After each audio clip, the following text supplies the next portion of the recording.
Baik, assalamualaikum warahmatullahi wabarakatuh. Selamat pagi ya teman-teman semua. Sebelumnya perkenalkan, nama saya Yatun Rosi dengan nomor induk mahasiswa 10191010140. Di sini saya akan menjelaskan tentang apa itu kartel.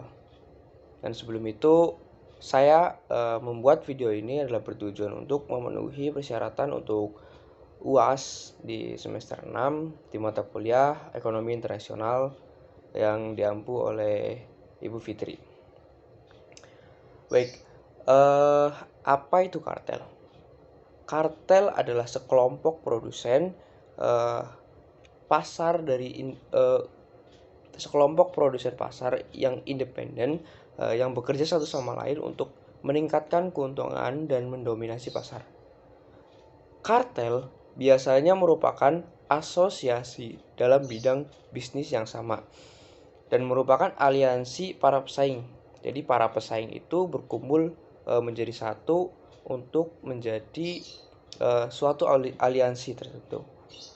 Dan sebagian besar negara menganggap kartel sebagai perilaku anti persaingan. Jadi dengan adanya kartel ini, persaingan-persaingan yang ada jadi tidak terasa karena jadi para pengusaha bergabung menjadi satu dan bekerja sama. Karena perilaku kartel ini mencakup penetapan harga hingga penurunan output. Dengan adanya kartel ini, mereka yaitu para pengusaha atau perusahaan dapat mengatur harga pokok dengan cara membatasi ketersediaan barang yang ada di pasaran dan membagi wilayah penjualannya. Jadi di dalam kartel ini mereka bersepakat untuk menetapkan dan mengatur harga pokok dan juga membagi wilayah-wilayah untuk melakukan pemasaran diri untuk perusahaan-perusahaan itu. Tujuan utama dari kartel adalah untuk memperoleh keuntungan maksimal dengan mengurangi persaingan dengan produsen lain yang memproduksi produk yang sama tentunya ya. Jadi tujuannya adalah memaksimalkan keuntungan. Kenapa? Karena harga yang ditetapkan itu sama, wilayah yang dibagi juga sudah dibagi sama rata, dan produk mereka juga sama. Jadi mereka bisa mendapatkan keuntungan yang maksimal, yang besar. Dan di beberapa negara hampir semua kartel itu ditetapkan bahwa kartel itu ilegal dan tidak diperbolehkan. Ini mendistorsikan persaingan yang adil dan merugikan orang lain. Kartel dalam rantai pasokan merugikan konsumen karena mereka akan membayar harga yang lebih tinggi daripada yang mereka dapatkan di pasar yang kompetitif. Maksudnya adalah dengan adanya kartel ini tentu akan dinilai oleh orang lain bahwa kartel akan merugikan yang tidak mengikuti asosiasi ini, yang tidak mengikuti karena mereka tidak bisa bekerja sama dengan atau menetapkan harga yang sudah ditetapkan oleh kartel, yang sudah ditetapkan oleh begitu banyak pengusaha-pengusaha. Dan kemudian ada beberapa jenis kartel. Ada kartel harga, kartel syarat, kartel rayon, kartel produksi, kartel pool, dan sindikat penjualan. Kita akan bahas satu-satu, yaitu yang pertama kartel harga. Kartel harga itu adalah mereka atau asosiasi ini menetapkan harga minimal penjualan. Dengan kata lain, mereka para produsen dilarang untuk menjual produk di harga yang lebih rendah dari harga yang ditetapkan. Kemudian yang kedua, kartel syarat. Di sini mereka menetapkan persyaratan khusus, misal dalam hal penjualan atau standar produksi dan pengiriman hingga kemasannya. Jadi mereka akan menetapkan syarat-syarat tertentu berkaitan dengan produk mereka. Tujuannya adalah untuk menciptakan keseragaman produk dan atributnya agar tidak terjadi persaingan antar produsen yang ada di dalam kartel tersebut.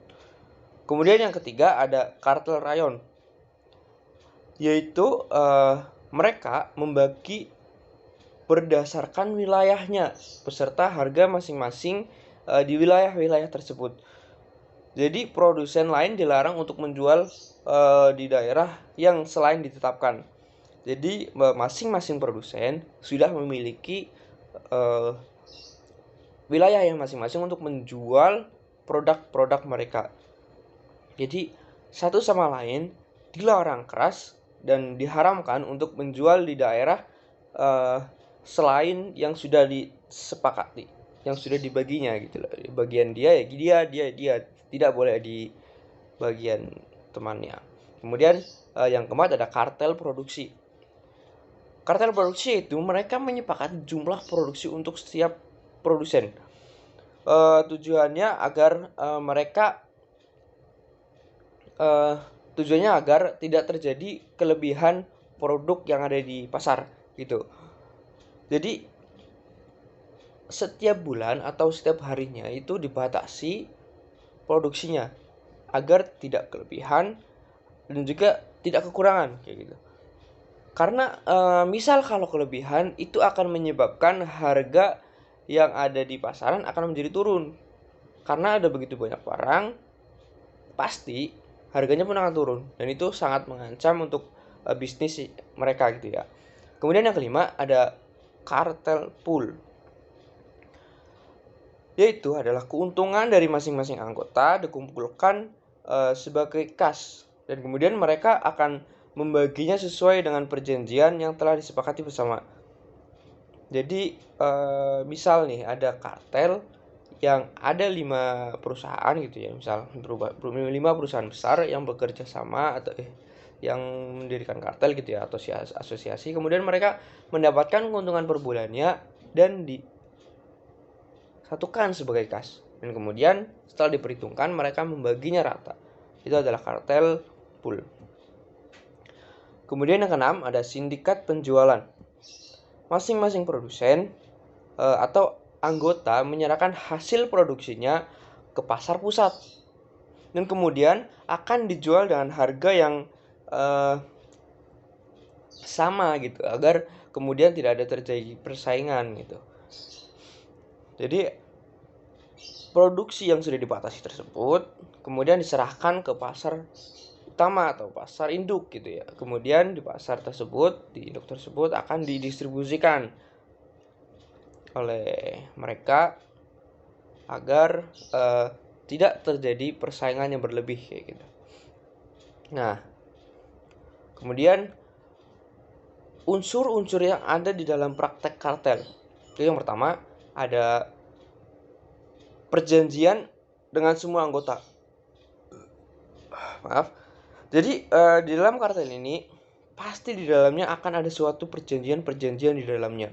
Jadi perjanjian ini pasti dan harus saling menguntungkan ya, tidak ada yang merasa dirugikan, tidak ada yang dipaksa atau yang lainnya. Kemudian yang kedua, sepakat untuk bersama-sama mempengaruhi nilai. Jadi kemudian mereka akan menyepakati sebuah nilai dari barang atau harga dari barang tersebut, akan memberikan kesepakatan berapa harganya kayak gitu. Kemudian yang ketiga adalah mengatur jumlah produksi atau pemasarannya. Jadi dalam praktek kartel pasti mereka akan bersepakat untuk mengatur jumlah produksi, berapa produksi yang akan diproduksi setiap bulannya gitu. Dengan tentu melihat kondisi pasar saat ini ya. Kemudian yang keempat atau yang terakhir adalah akan terjadinya praktek monopoli atau persaingan usaha yang tidak sehat dengan yang tidak mengikuti kartel gitu. Jadi di sini yang ikut dengan kartel mereka akan merasa bahwa mereka itu menguasai pasaran gitu. Sedangkan mereka yang tidak mengikuti kartel akan merasa mereka dikucilkan. Jadi persaingan di situ adalah persaingan yang saya rasa kurang sehat ya. Sepakat kalau gitu ya. Jadi akan terjadi monopoli ya udah pasti ya. Kemudian keuntungan dari praktek kartel ini, keuntungan bagi para ini pasti ya, untuk bagi para produsennya ya.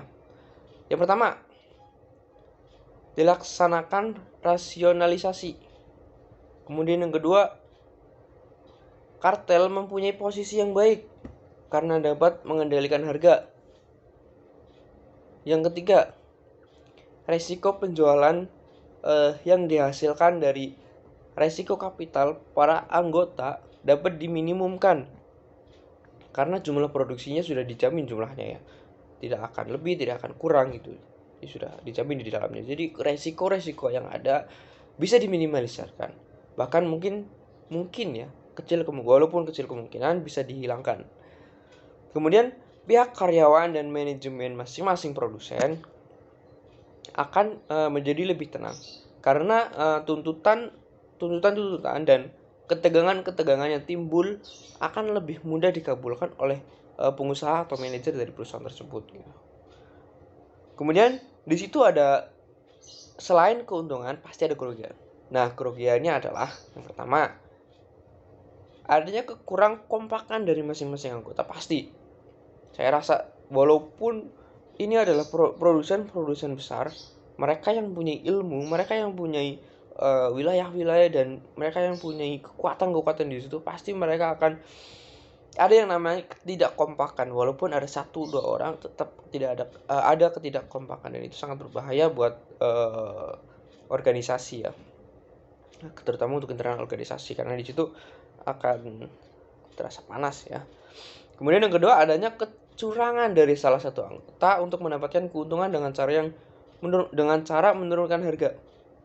Jadi yaitu tadi yang berawal dari ketidakkompakan, kemudian ada 1, 2 atau beberapa yang melakukan kecurangan dengan cara menurunkan harga tanpa diketahui oleh produsen lain gitu. Jadi saya rasa itu adalah cara yang kotor dan licik untuk mendapatkan sebuah keuntungan ya teman-teman. Kemudian yang ketiga, adanya perbedaan biaya produksi dari per anggota. Nah, di situ akan menjadi dilema. Kenapa? Karena ketika perusahaan A memiliki biaya produksi yang lebih tinggi daripada perusahaan B, tetapi harga pasarannya akan sama karena sudah ditentukan di dalam kartel tersebut. Ada kemungkinan bahwa si produsen A itu dalam melakukan distribusi produknya memakan biaya yang mahal, atau dalam pengadaan barangnya memakan biaya yang mahal, transportasi ataupun yang lainnya gitu. Jadi itu akan menjadi salah satu percikan ketidakkompakan dan percikan awal mula dari sebuah kecurangan gitu ya teman-teman. Kemudian yang selanjutnya adalah dalam masyarakat luas, kartel masih dianggap merugikan karena kartel dapat dengan leluasa menaikkan maupun menurunkan harga produk, dan itu dinilai masih merugikan masyarakat ya. Kemudian yang selanjutnya adalah terjadinya praktek monopoli. Dengan penetapan jumlah produksi, maka di dalamnya akan terjadi harga yang dapat dibilang tinggi ya. Jadi dengan kartel, mereka akan merasa bahwa para pengusaha itu menguasai pasar. Dan ketika mereka merasa untuk menguasai pasar, mereka akan dengan seenaknya sendiri menaikkan harga gitu untuk keuntungan pribadi gitu kan, tanpa mempertimbangkan kondisi masyarakat yang sekarang gitu. Jadi untuk itu masyarakat akan merasa untuk dirugikan gitu ya, dan akan terjadi praktek monopoli di situ. Kemudian kehilangan pilihan harga. Karena di pasaran sudah ditentukan harga minimum, maka harga di pasaran tergolong sama, sehingga konsumen dia tidak dapat memilih dengan harga yang berbeda. Jadi dengan adanya kartel ini 90% harga, saya rasa 90% harga ya, yang ada di pasaran untuk produk tersebut adalah sama.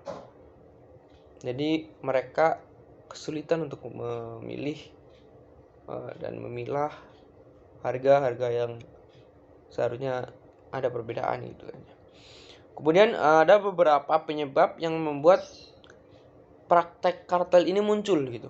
Jadi apa yang menyebabkan praktek ini muncul itu ada beberapa penyebabnya ya. Yang pertama, produsen pembuat masih sangat sedikit. Kenapa?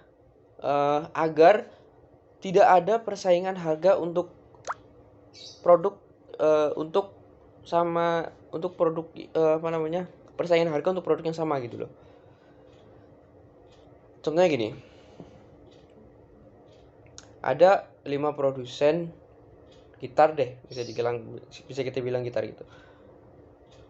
Awalnya mereka bersaing harga, ada yang tinggi, ada yang rendah. Kemudian mereka ada yang misal menjual 300, 200, 100 gitu. Nah itu kan harganya bisa jomplang sekali ya. Dan bisa dibilang kualitasnya itu 11-12 gitu. Dan kemudian mereka itu membuat satu asosiasi kartel. Dan kemudian mereka berpikir kita bekerja sama saja agar keuntungannya bisa maksimal gitu. Toh juga kita produsen cuma sedikit gitu. Misal di Indonesia baru ada 5 gitu yang produksi gitar gitu kan ya. Jadi mereka berinisiatif untuk membuat kartel, kemudian mereka menetapkan harga dan menetapkan wilayah-wilayah penjualan mereka, dan di situ produsen akan mendapatkan keuntungan yang lebih gitu dan sesuai dengan harga dan wilayah-wilayah mereka gitu ya. Kemudian penyebab yang kedua, perusahaan yang berpartisipasi mengendalikan pangsa pasar.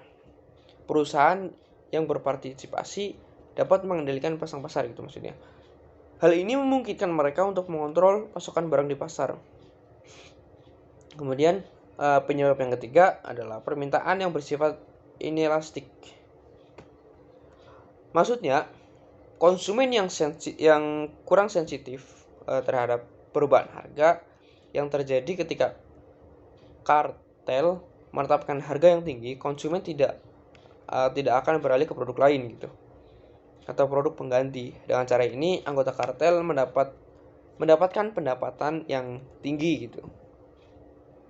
Kemudian yang terakhir itu penyebabnya adalah produk yang terstandarisasi atau sudah SNI atau sudah oke lah barangnya gitu. Jadi itu bisa menyebabkan terjadinya kartel gitu. Untuk contoh globalnya ya. Contoh globalnya itu adalah organisasi negara pengekspor minyak. Saya rasa teman-teman nggak asing ya dengan organisasi ini ya. Itu bisa disingkat dengan OPEC atau OPEC gitu ya. Mereka adalah salah satu contoh kartel yang terbesar di dunia. Anggotanya terdiri dari beberapa negara penghasil minyak itu seperti Mesir, seperti Qatar, dan negara lain gitu lah ya. Misi utama dari OPEC ini adalah untuk mengkoordinasikan dan menyatukan kebijakan perminyakan negara-negara anggota dan memastikan harga minyak di seluruh dunia stabil. Jadi para anggota OPEC ini akan akan bersepakat untuk penetapan harga minyak dunia gitu, agar harga minyak dunia tetap stabil dan tidak ada inflasi antara satu negara dengan negara lain gitu ya, atau perbandingan jomplang yang terlalu tinggi gitu ya. Saya rasa itu ya yang bisa saya sampaikan tentang kartel ini. Kurang lebihnya saya mohon maaf. Jadi bagaimana? Setuju dengan kartel atau tidak? Ya, terima kasih ya. Assalamualaikum warahmatullahi wabarakatuh.